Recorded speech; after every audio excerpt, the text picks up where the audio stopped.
Hola, bienvenidos y bienvenidas a Más que Intérpretes.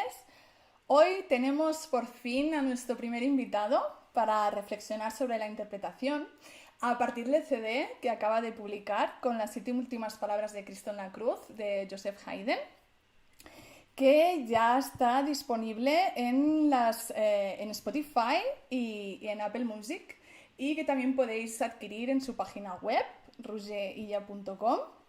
Y bueno, os tengo que decir que es un trabajo muy cuidado, muy mimado y con un resultado muy personal, tanto por fuera como por dentro.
Bueno, sabe mal, pero bueno, ya sabéis, si queréis más, pues Spotify, Apple Music podéis comprar su CD en su página web.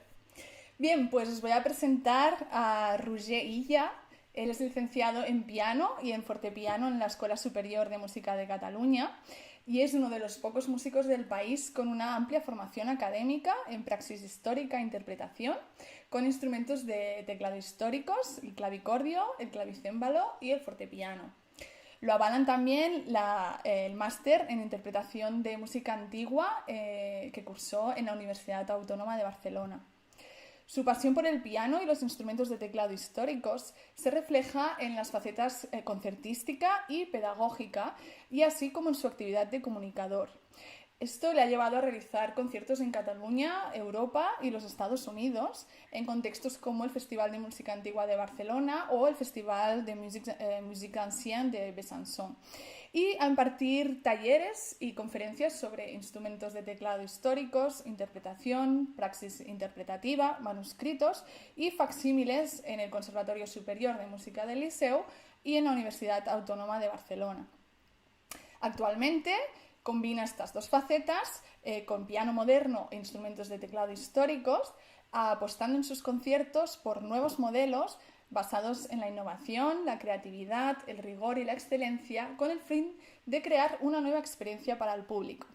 Y en cuanto a la actividad pedagógica, imparte clases magistrales, conferencias y también el seminario de instrumentos de teclado en el Conservatorio del Liceu de Barcelona, en el que se incluyen sesiones en el Museo de la Música con instrumentos históricos. Bien, antes de presentar a Roger, recordad que si tenéis cualquier pregunta o inquietud, cualquier cosa que queráis saber sobre él, podéis escribir en el chat y al final Roger responderá muy amablemente. Así que bueno, hola Roger. Hola Laia, Es muy un, buenas noches. es un placer tenerte como primer invitado y bueno, estamos deseando escucharte. Así que, bueno, vamos a empezar charlando sobre aspectos más generales, como hicimos conmigo misma o con Mari Carmen, y luego nos centraremos en tu proyecto que estrenaste el pasado Viernes Santo y, bueno, al cual tuve el privilegio de asistir y vivir una experiencia única y ampliamente cautivadora de luces y sombras. Así que, bueno, vamos a empezar por una pregunta así un poquito más general. Querría preguntarte cómo ves la situación de los intérpretes de música clásica en España, si crees que podría mejorarse o cambiarse, y si es así, pues ¿cómo? Buenas noches Laia. No, perdón, en primer lugar quería decirte que estoy muy contento de estar hoy aquí y que felicidades por este espacio. Y ya pasando a la pregunta, mira, creo que, bueno, todos lo sabemos, ¿no? Que la pandemia lo ha parado todo bastante. Sí que es verdad que gracias a esto, pues quizá hemos visto como muchos intérpretes han empezado a utilizar internet o redes sociales pues para mostrar sus inquietudes y sus proyectos más personales. Y creo que esto está muy bien, poder ver estos conciertos en streaming o estas charlas, pero también creo que tenemos que pensar que o espero yo que esto pronto pasará y que volveremos a poder salir más de nuestras casas y a poder volver a consumir más cultura en distintos espacios, ¿no? Y creo que de algún modo todos los intérpretes quizá necesitamos un poco más de estos espacios físicos pues para poder mostrar lo que estamos haciendo, y al fin pues poder mostrarnos nosotros mismos y poder explicar y enseñar al público pues lo que hacemos, ¿no? Así es, nunca están de más, ¿verdad? Esas oportunidades. Y ya que hablas de enseñar, ¿piensas que la enseñanza de la interpretación podría tomar otros caminos con los que obtener más variedad entre los intérpretes? Mira, me acuerdo que cuando estudiaba en Nueva York con Sofía Rosov, mm, ella potenciaba mucho en cada alumno la creatividad individual, ¿no? Y una vez cada 2 semanas o así, hacíamos unas clases colectivas donde todos los alumnos pues tocábamos y, y me acuerdo que, claro, la primera colectiva que asistí me soltó que cada uno tocábamos todos muy distintos, ¿no? Entre nosotros. Sí que había una misma base técnica, pero a la hora sí, de expresarte musicalmente, pues cada uno tenía su propia personalidad, ¿no? Sí que también me acuerdo que ella tenía muchos alumnos pianistas de jazz que hacían clásico y también alumnos compositores, ¿no?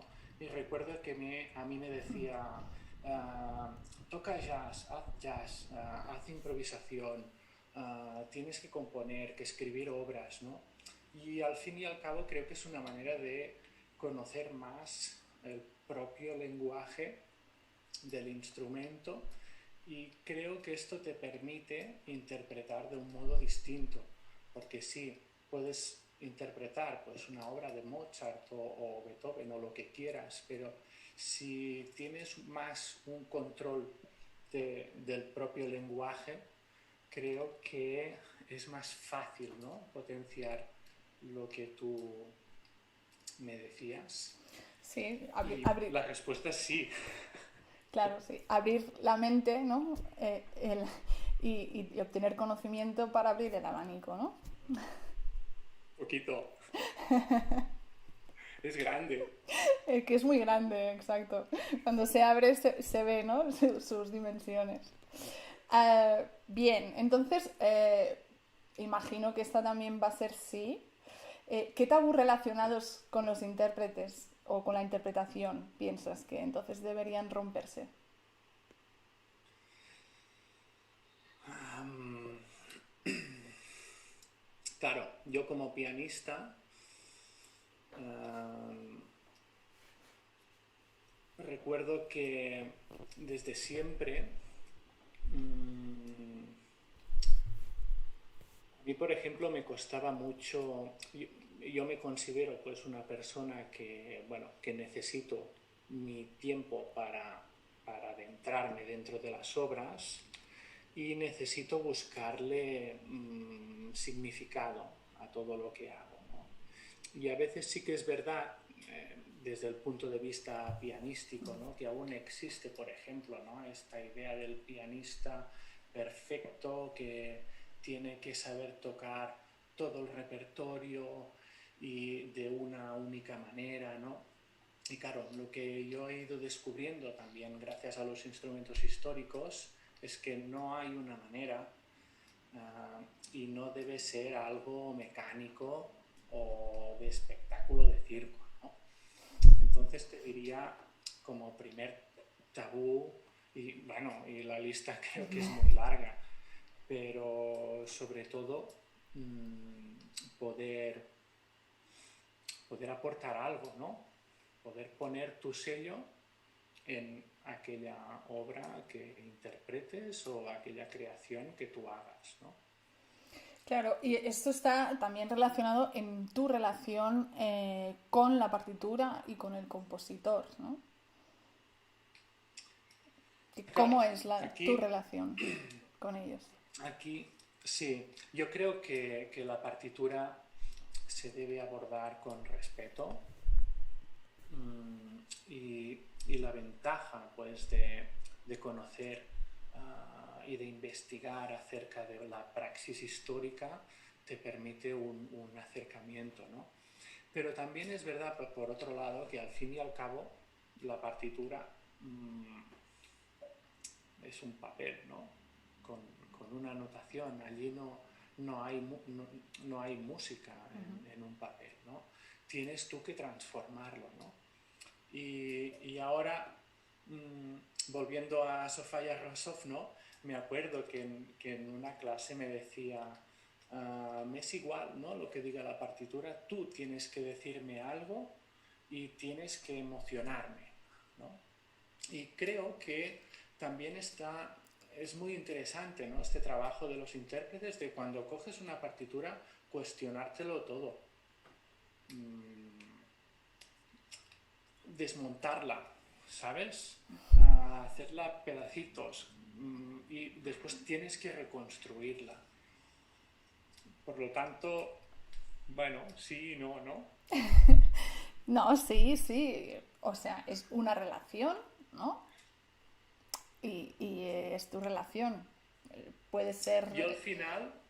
al final, claro, con los instrumentos históricos,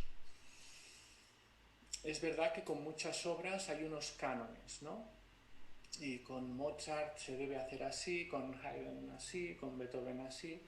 Claro, yo cuando cojo estas obras y voy con un piano raro, entre comillas, pues, ¿qué hago?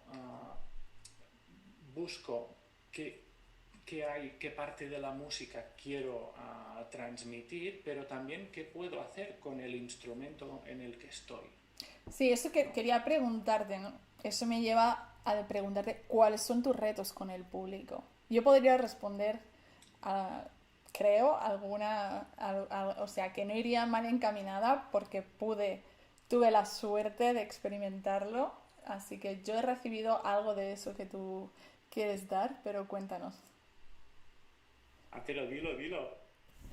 Bueno, pues es una experiencia, ¿no? Es lo que tú decías. O sea, más allá de simplemente escuchar algo, es tener una experiencia, ¿no? El ambiente, el lugar, las formas, los silencios.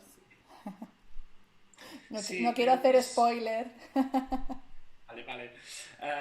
No, creo que es una suma de muchas cosas, ¿no? En primer lugar, en una carta de Mozart, leí una vez donde le cuenta a su padre acerca del duelo con Clementi y cómo tocaba Clementi, ¿no? Le dice que bueno, que no le gustó nada cómo tocaba Clementi porque era muy técnico y muy frío y no emocionaba al público. Y, y después él dice, Mozart, que a él le gusta conectar con la psicología del público, ¿no? y, y entrar dentro del público. Y es algo que me llamó mucho la atención, ¿no? Y esto lo descubrí pues en una época que ya empezaba a hacer conciertos pues, en formatos más reducidos, también por el tipo de instrumentos, ¿no? Que son instrumentos que no están pensados para grandes auditorios. Y esto es algo que me marcó mucho, ¿no? Y después sí que, de algún modo, creo que la función como intérpretes, al menos aquí en España, es que tenemos que acercar y tenemos que explicar lo que estamos haciendo al público. Y me he encontrado muchas veces, después de un concierto, pues venirme gente y decirme, ostras, es que no sabía que la música clásica era esto, ¿no? Y yo pensaba, qué guay, porque al final es mostrar y explicar lo que hacemos y quitarle todas estas capas que a veces aún hay, ¿no? Y que le han llegado, ¿no? O sea, que no las lleva, sino que se le han puesto, ¿no? ¿Y ha habido un punto en tu carrera a partir del cual has explicado que los instrumentos históricos pues han sido importantes, pero que hayan cambiado tu nivel de conciencia en tu interpretación? Sobre todo, supongo que como todos, ¿no? Después de la universidad, cuando te encuentras, pues, que estás solo, encima de un escenario En el ruedo. y... ¿Eh? En el ruedo. Te dejan en el Sí. ruedo. Y dices, ostras, ¿y ahora qué hago, no? Pues, ¿ahora qué hago? Pues dije, pues ser yo mismo. Y creo que es tener muy claro lo que quieres transmitir y hacerlo. Y seguro que hay gente que le gustará y gente que no le gustará. Pero al final dices, pues mira, yo soy esto, os lo enseño. Me parece Y esto marcó un un poco. gran consejo para los jóvenes intérpretes que nos estén viendo, ¿no? Y creo bueno, pues que eso ha sido imprescindible, ¿no? Para realizar tus proyectos. Y lo has conseguido, lo transmites, ¿no? Bueno, en mi caso sí y lo intento. Siempre estamos ahí, ¿no? En el camino, pero... Sí. Bueno, entonces, ¿por qué las 7 palabras de Haydn para tu primer trabajo discográfico? Aquí se juntaron varios factores, ¿no? En primer lugar, que en 2018, pues tuve la oportunidad de adquirir un piano de mesa Erard. Y bueno, hacía tiempo que iba mirando, pues, pero No por llegaba. internet, ¿no? Páginas web de instrumentos y encontré pues un Erard en Palermo, ¿no? Entonces pues contacté y fui y me gustó el instrumento y le dije pues sí, lo quiero, ¿no? Y después bueno, fue una aventura, ¿no? Con el coche para ir, desde Barcelona a Palermo, tal, ¿no? Y después, claro, yo súper contento, ¿no? Con el instrumento. Y entonces empecé a probar, a jugar con el instrumento. Y tocando obras pues, de diferentes compositores, de obras alrededor de 1805, que era el año del instrumento. Y es verdad que había una obra que hacía, bueno, yo creo que todos los músicos, ¿no? Llevamos como 3 o 4 obras siempre debajo del brazo que son como nuestros monumentos y pues una de las mías era esta, ¿no? Las 7 palabras. Además, en 2019 me salió la oportunidad pues, de hacer un concierto en Santa Cecilia de Montserrat, en una iglesia románica fantástica, y hice el programa ¿no? De las 7 palabras de Cristo con el Erard. Y vi que esta obra encajaba muy bien con el instrumento, ¿no? Cuando hice pues todo el proceso de entrar en la obra, vi que, ostras, que el instrumento me permitía un montón de cosas que ni me había planteado antes, ¿no? Y por eso, bueno, escogí esta obra, pues porque, bueno, también después quería hacer mi primer CD, ¿no?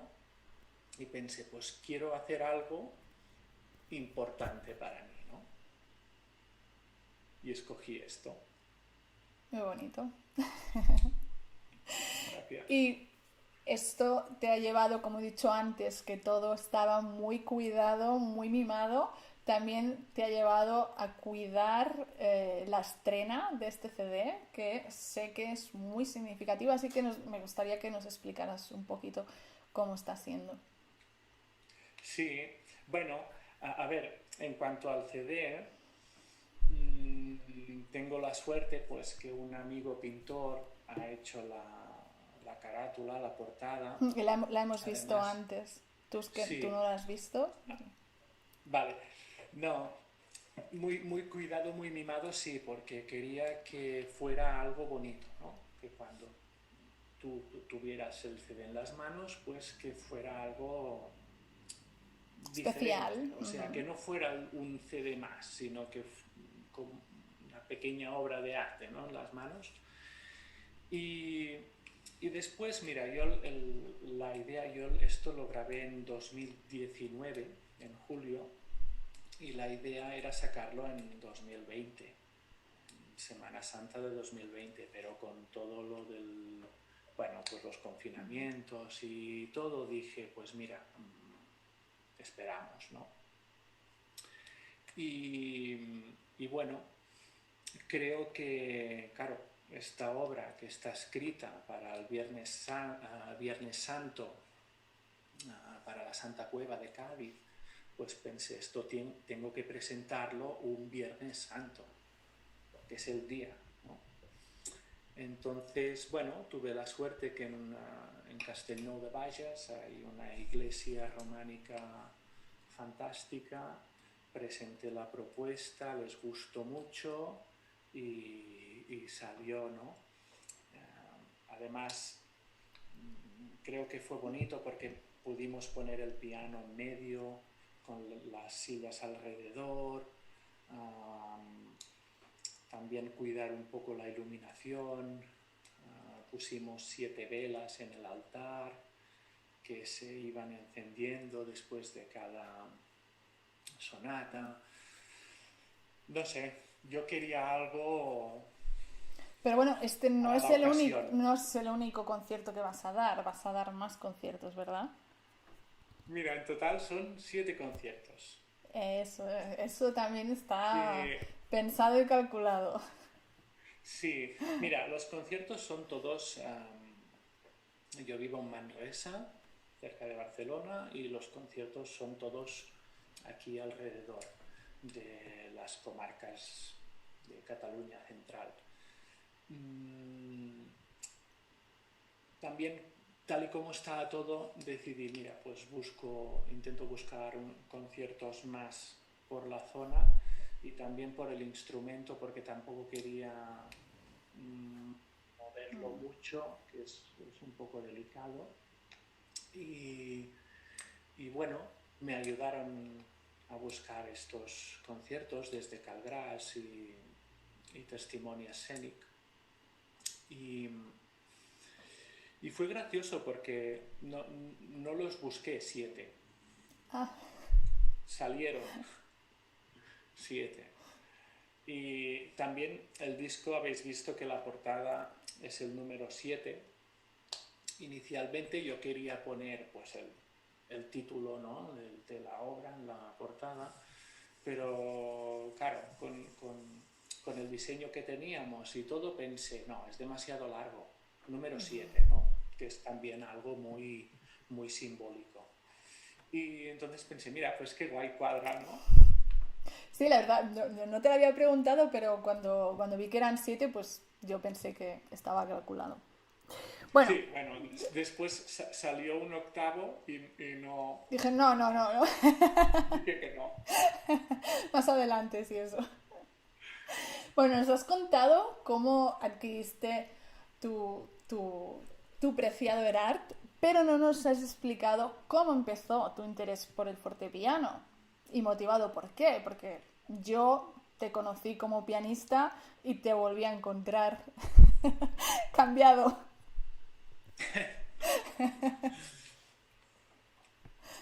Mira, te diría por dos factores. El primero me acuerdo que cuando estaba en las MOOC tuve la suerte de hacer una asignatura con Luca Chiantore de teoría de la interpretación y recuerdo que una cita que hizo él en clase y que también está en su libro de historia de la técnica pianística, que decía, ¿no? Más del 90% de las obras que interpretamos los pianistas con el piano no están escritas para el piano. Y esto me hizo reflexionar, ¿no? Decir, wow, ¿no? Y dices, ostras, pues es verdad, ¿no? Y recuerdo al mismo tiempo que en las MOOC pues tenía amigos que en las MOOC había la especialidad de fortepiano y había 3 fortepianos y tenía amigos que hacían fortepiano de segundo instrumento y un día de casualidad pues fui a un aula, ¿no? Y empecé, bueno, me lo enseñaron el instrumento, empecé a tocar y pensé, ostras, qué guay esto, ¿no? Y a partir de aquí pues hice fortepiano de segundo instrumento y al principio era muy difícil porque, Eso quería bueno, preguntarle, que cómo había sido, ¿no? el proceso de aprendizaje o quizá, mejor dicho, de desaprendizaje, ¿no? Porque pasaste del piano a otro instrumento, ¿no? Y imagino que debía haber aspectos que fueron más difíciles para la adaptación. Sí. al principio había una cosa que me gustaba mucho, que es que mmm, con el piano en general tenía la sensación de que, bueno, esto se tiene que hacer así, esto es así y esto es así, ¿no? Y de repente en el fortepiano todo esto se desmontaba. Básicamente porque no funcionaba todo esto con el instrumento, ¿no? Y de repente, pues, no sé, tocar una sonata de Beethoven, el instrumento de Beethoven, pues, ostras, cambiaba todo. Desde el balance sonoro, claro, todos los acordes graves que utiliza Beethoven en el registro central medio grave, en el piano tienes que buscar, no sé, por ejemplo, ¿no? El principio de la Waldstein. Estás como súper grave y tienes que buscar un balance de todas las voces. Es raro. Y claro, en el fortepiano, ¡pam!, se coloca a puesto. O sea, se coloca ya Más distinto, natural. ¿no? Y esto, bueno, esto me llamó mucho la atención, ¿no? Y a partir de aquí, pues, fue un Camino, ¿no? descubrimiento y trabajar mucho para, sobre todo, claro, si utilizas con el piano el peso del brazo o incluso si vas muy para adentro, todo esto es incompatible con los fortepianos. Claro, sí, la técnica es diferente. Por eso te preguntaba, ¿no? O sea, has tenido que deshacerte, ¿no? De algunas herramientas que tenías y adquirir otras, ¿no? Y también modificar tu manera de escuchar, Y he que al final ganado, va ligado, te ¿no? diría que he ganado mucha conciencia corporal, sobre todo de optimizar los movimientos. Y después esto, en el piano moderno, creo que te da mucho más control del mecanismo, ¿no? Y de algún modo es como conocer la historia del piano, pero desde un punto de vista práctico y técnico. Eso que te iba a decir que al final supongo que te debe haber servido para abordar el piano de otra manera, ¿no? Para buscar otras sonoridades y para tener otros recursos, ¿no? Has obtenido otros recursos para tener otros resultados, ¿no? Eso al final va a enriquecer tu interpretación sí o sí. Yo creo que sí, yo creo que sí. Además, una de las cosas interesantes de los pianos históricos es que cada registro, cada octava, tiene como su color distinto, ¿no? Que con el piano moderno, pues entre otras cosas, se ha buscado que todo el sonido sea homogéneo. Dentro de esto, claro, cuando interpretas con el fortepiano, puede parecerse más a una orquesta cada registro, ¿no? Y claro, cuando voy al piano, pues busco esto, ¿no? No solamente timbrar la melodía y esconder todo lo otro, sino jugar Otros con todas las balances, ¿no? voces y buscar imitar un poco la orquesta, ¿no? Y concretamente, en la interpretación de las 7 palabras, ¿qué podemos encontrar? Tú dices en tu libreto que has adaptado el texto musical a tu piano de mesa, que has intentado aproximarte a la naturaleza meditativa de la obra y que has aplicado un análisis retórico. ¿Y en qué se traduce esto el resultado? ¿Qué es la diferencia de otras interpretaciones? A ver, mm, Yo miren, sí, yo sí, que he escuchado el CD y he estado en tu primer concierto de presentación, lo que a mí me llamó la atención fue la riqueza de articulación, de acentos, lo que tú decías, ¿no? Los cambios constantes de tímbrica y el camino, sobre todo el camino que tenía cada nota. Yo tenía la impresión de que cada nota me llevaba a un sitio o a otro y que ese sitio estaba muy pensado, muy buscado, muy meditado y a la vez pues muy conseguido, ¿no? Y por otra parte, la fuerza de los silencios. Eso también me impactó muchísimo, ¿no? yo busqué, creo que en Haydn es muy importante la articulación, ¿no? Cómo vamos de una nota a otra nota, ¿no? Y cómo esto nos va haciendo un camino. Mm, Claro, con el piano buscas un legato, buscas una frase, ¿no? Con el ERAT esto no lo puedes hacer, es imposible, porque si vas con la idea de hacer pues toda una frase, no, es que no, el instrumento no lo permite, ¿no? Y aquí, pues una de estas adaptaciones que decías, ¿no? Del instrumento es esto, ¿no? La articulación es necesaria para poder construir este camino. Después, una de las cosas que me llamó mucho la atención cuando estudiaba la obra es que uh, en toda la obra hay un montón de cadencias quinto, sexto. Un montón, son más de 30. Y pensé, no, ostras, ¿y esto por qué, no? ¿Por qué hay 30? Entonces yo creo que la retórica, el análisis retórico me ha servido para encontrar todas estas y más explicaciones, ¿no? Por ejemplo, en la sonata 4, ¿no? Que dice, Dios mío, Dios, ¿por qué me has abandonado? ¿No?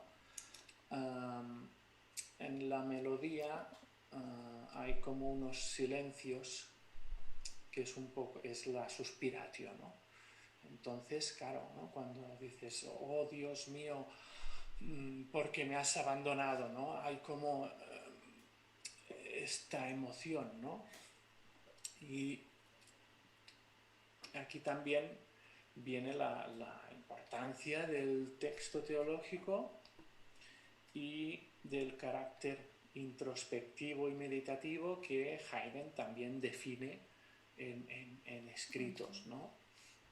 Que se conservan.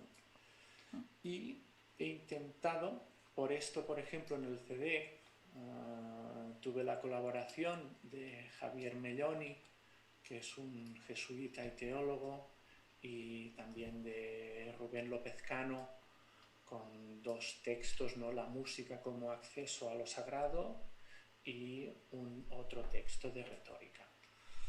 Porque creo que las dos a mí Sí, van son como muy unidas, 2 textos ¿no? fabulosos que contextualizan tu interpretación perfectamente. Y después también he buscado mucho los contrastes. Es un instrumento que no permite poder hacer dinámicas como haríamos con un instrumento moderno. Las dinámicas quedan más en un bloque más reducido, entonces tienes que suplirlo con algo, ¿no?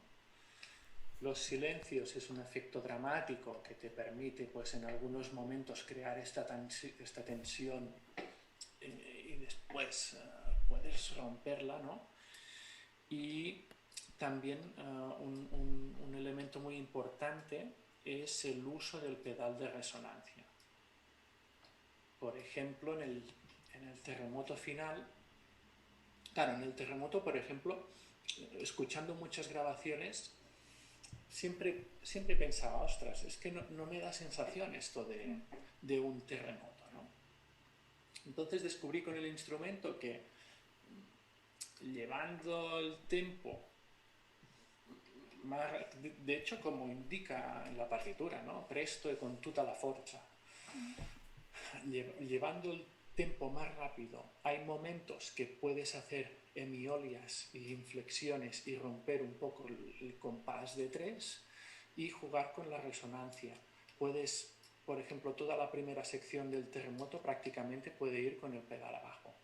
Y creo que si escuchas las distintas armonías, pero no se molestan, ¿no? Como en el piano. En el piano es imposible hacer esto. Y de hecho, por ejemplo, hice un concierto de las 7 palabras en un Walter y tampoco podía hacerlo. Porque el instrumento no lo permitía, ¿no? Interesantísimo. Y bueno, el terremoto, sí, sí, o sea, es un terremoto. Y para finalizar, también has hecho un trabajo de investigación en el que has comparado los manuscritos, la primera edición y otras ediciones. Y además has añadido un interludio entre las sonatas número 4 y 5 que Haydn añadió posteriormente al oratorio, ¿verdad? Sí, yo partía de la versión para piano, que no fue escrita por Haydn, pero sí que la autorizó, ¿no? Entonces, bueno, tenía la primera edición y, bueno, veía algunos errores, ¿no? De cositas. Y después, bueno, pues ya me vi con la partitura de orquesta, con la de oratorio, con la de cuarteto, ya las tenía allí todas encima de la mesa, ¿no? Entonces, bueno, vi, por ejemplo, que, claro, estaba pues tocando la obra y pues ir comparando, ¿no? con todas las partituras, veía que era una obra que estaba pensada como un todo, como una unidad, y dentro de esta unidad, con la introducción y el terremoto final, las 7 sonatas podían organizarse de 4 y 3. Las 4 primeras y las 3 últimas. Okay. Después vi que en la versión de oratorio Haydn añadió un interludio justo aquí en medio, después de la cuarta, y pensé, ostras, pues creo que es interesante poder tocar el interludio porque al oyente creo que te da como un momento de pausa, ¿no? Bueno, tú que estabas allí, no sé qué te Sí, pareció el interludio. sí, es verdad, es muy intensa, ¿no? O sea, es lo que dije. Creo que publiqué en Facebook, había leído en italiano y puse sugerimientos, así, ¿no? O sea, tienes muchas sugerencias, ¿no? O sea, todo el rato te captiva, ¿no? Y te va llevando, te va llevando, te va llevando. Sí que es como los personajes de una ópera, ¿no? Está todo ahí, hay muchas cosas, ¿no? Entonces sí que es verdad pues, que ese interludio te da ahí un remanso, ¿no? Dentro de toda esa intensidad, que es muy cortita, pero, pero te da... sí que es verdad que te prepara mejor para esas 3 sonatas y el terremoto final, que también es muy corto, pero es muy intenso y con una sonoridad brutal.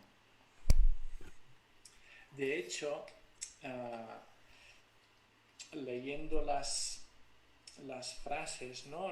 Estas palabras, estas frases que las encontramos en los evangelios, hay evangelios, por ejemplo, que en las 3 últimas frases representa que ya está muerto.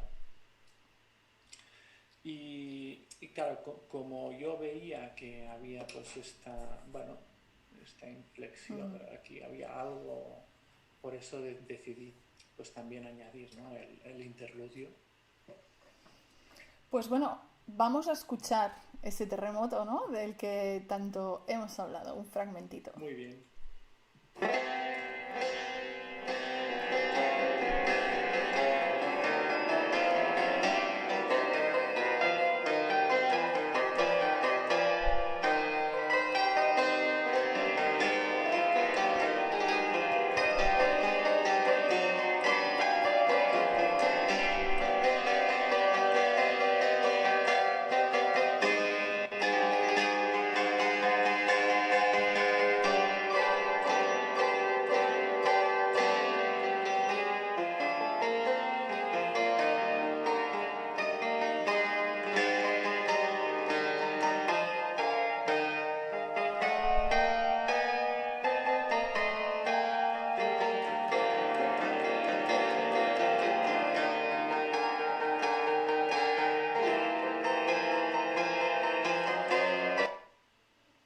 Bueno, el resto vamos a dejar para que se descubra.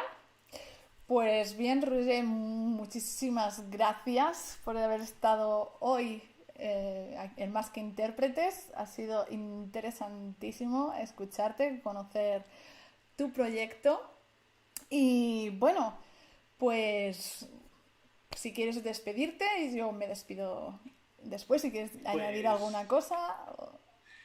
pues muchísimas gracias a ti, Laia, y felicitaros por este proyecto tan bonito y creo que es súper necesario y un placer haber podido estar aquí Muchas contigo gracias. y con No, todos los oyentes. placer nuestro. Bueno, pues nada, volvemos el 26 de abril con mi compañera Mari Carmen Fuentes, que entrevistará al violonchelista Aldo Mata. Así que, pues, hasta pronto.